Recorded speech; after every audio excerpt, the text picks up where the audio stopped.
This is PNN, Positive News Network, where we are finding hope in every headline.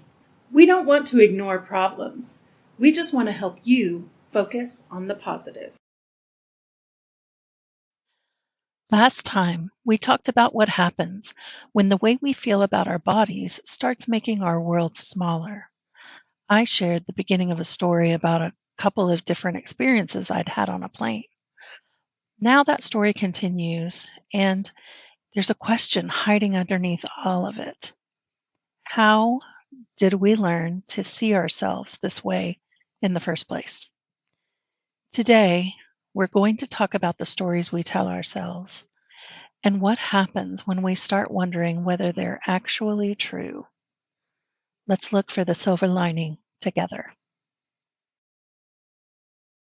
I have compassion for them now, like at this point. Yeah. And honestly, in that scenario, I was embarrassed. Yes. I did not feel like I needed to punch it was the stewardess, or flight attendant, Yeah. you know. Flight attendant. Flight attendant, as I sit in my correctness.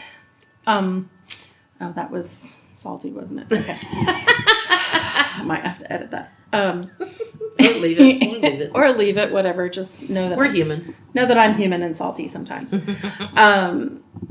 The other thing was the bigger issue. The man who was sitting, so these were two separate flights. This was not the same flight that this happened on. So there was a man who was sitting on the outer edge on the aisle seat, and I walked up and he looked at me with wide eyes, and I saw the row and I was like, I think that's my seat. And I couldn't understand it, but it was incoherent, like grumbling, and you can tell when, yeah. And I posted about it at one point, and someone mentioned, maybe he just didn't speak to you because, he's a huge introvert and he was hoping that nobody was going to sit next to him. Maybe it had nothing to do with your size. Yeah. Which is a possibility, and could answer why he never spoke to me, even when I directly spoke to him. So perhaps it was all in my perception, which is a huge thing. Very strong possibility. Yeah. But also, let's be real. For those of you listening, and for you, dear sister, and for myself, there is a very strong, what's the word I'm looking for? Prejudice? Bias? Yeah, prejudice for people that are overweight. That everyone is such a big word. So many people think that just because you're obese, morbidly obese, that you're lazy, that all you ever do is eat, that you're going to stink, that there's so many other things that you could assign to that. Just because of being overweight, there are going to be all of these other negative things that come with it. So perhaps this gentleman, he thought that you were going to be lazy, smelly. Your body was going to impede on his space. That's very possible. It's very possible. It is very possible. And I don't know about you, but having sat in a tiny coach spot next to my 165-pound husband, I have definitely felt like he was imposing. And he's a small man. So I have been like, putting my arms down like, this is my space! Elbows out! This is my bubble. This is your bubble. Stay out of mine. I can't imagine a mammoth of a person, if you will. That was your words. My words. Heading toward me and being like, that's my seat. And I couldn't help but be like, oh crap. Okay, here we go.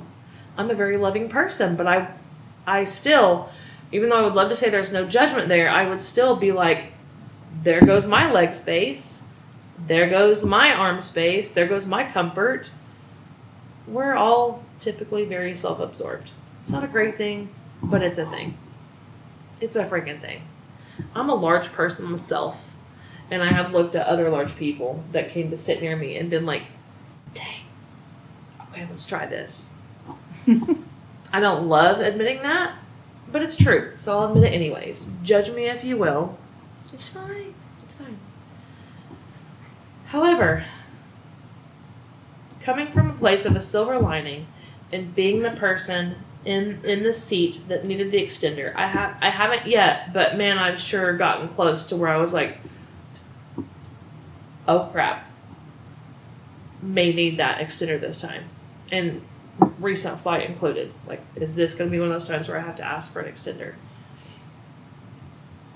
I questioned, like, gosh, is this going to be the time where I need it? And I felt very aware of my size. I mean, what kind of a silver lining is that?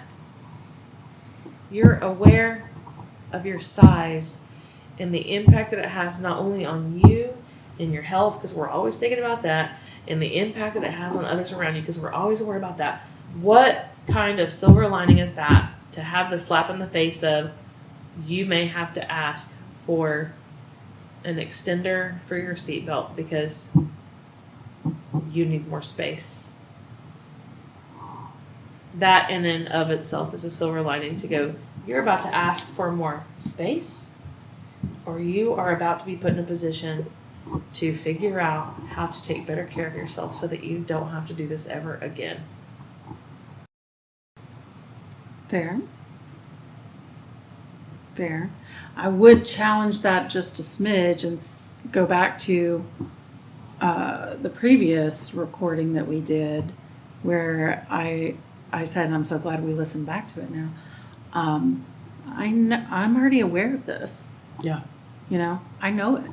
Unfortunately, when going back to the previous points, there's so much mental noise in my head about my body size, what food I'm going to put in it, how many carbs does it have, how many calories does it have, am I going to move enough today to make up for the calories that I take in? Like, it's all constant chatter there.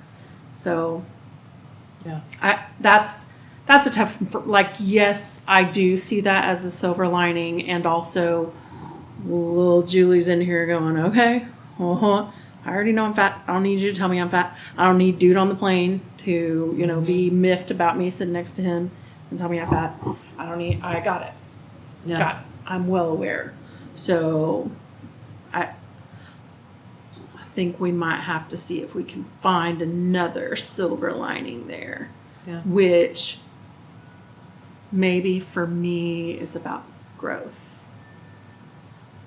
Yeah. And I'm not talking about growth in size, people. But yeah, spiritual, mental growth, where I can look at that situation now, right? In hindsight, and what do they say? Hindsight's 20/20. There's a reason for that. At that time, my emotions were pretty heightened about the whole situation. And I could not see things, but I do see it a little bit differently now. And hopefully you can hear the lovely airplane as we're talking about extenders. That's funny. As I've aged and gained in maturity. Gained in maturity. Mm-hmm. I've been able to look at that situation with some of the compassion that you mentioned for the other situation, right? About the extender. But to look back at this situation where he was looking at me and, huff puffing and looking at it with compassion, and because somebody posted, about it, like maybe it was really just about his face. Like, I've been able to look at it with that compassion, and I've also been able to get to a place. So this helped my growth, right? That's my silver lining. It helped me to grow in maturity and to have a little more compassion. It wasn't right away. It was not an immediate thing. I'm not giving you a tip that you can pull next time you get on a flight. If you're a large person and someone's looking at you like that, I'm looking at the microphone like I'm seeing into your soul. But I am telling you that from experience, you can get to a place where you can feel okay about it. And there is a silver lining, as tough as that one was for me to pull.